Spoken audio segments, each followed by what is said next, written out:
Hey there, it's Better Photo Jim with your question of the day. Okay, so many of you said, how can I get sharp photos?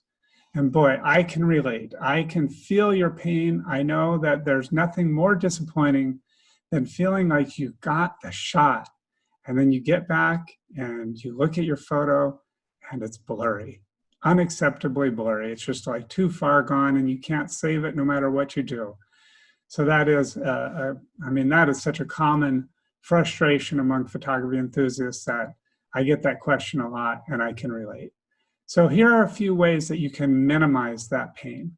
One is that you want to use a faster shutter speed whenever you can.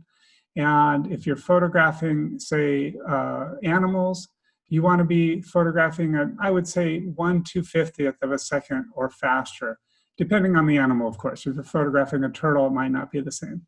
But you're going to want to shoot with a shutter speed that's a little bit faster if you can. Now, what that will often mean is that you will end up having an aperture that is a little bit bigger, and a nice way to think of that is an f-stop number that is a little bit slower. Shoot, messed that one up. Hey, it's Better Photo Jim with your question of the day.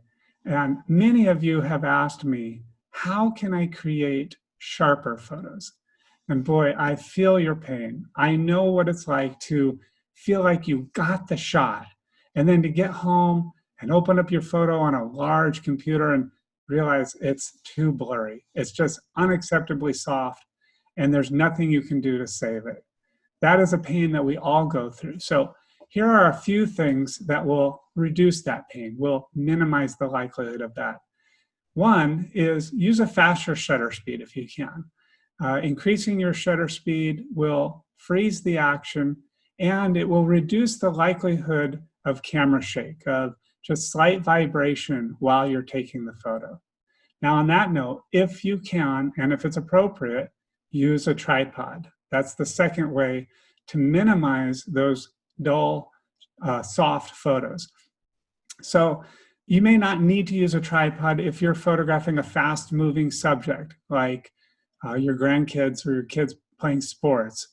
But in those times, you might be able to be just fine using a handheld camera.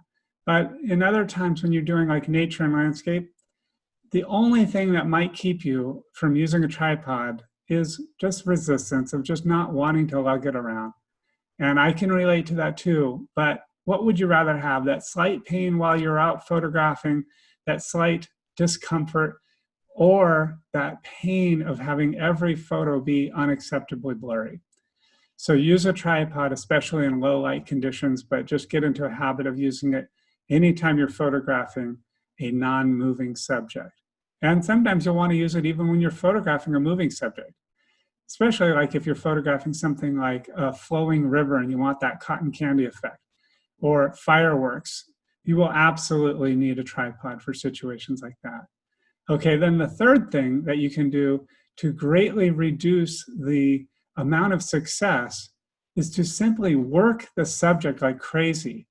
Make many exposures. This is what all of us do in order to get that one shot that is really beautiful. Now you want to take the resulting photo into Photoshop or a similar program and do some slight tweaks there to increase the crispness of it.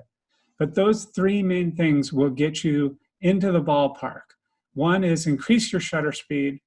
Two is use a tripod.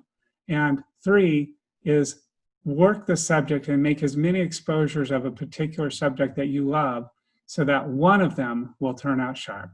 All right, this is Better Photo Jim. Have fun making better and sharper photos.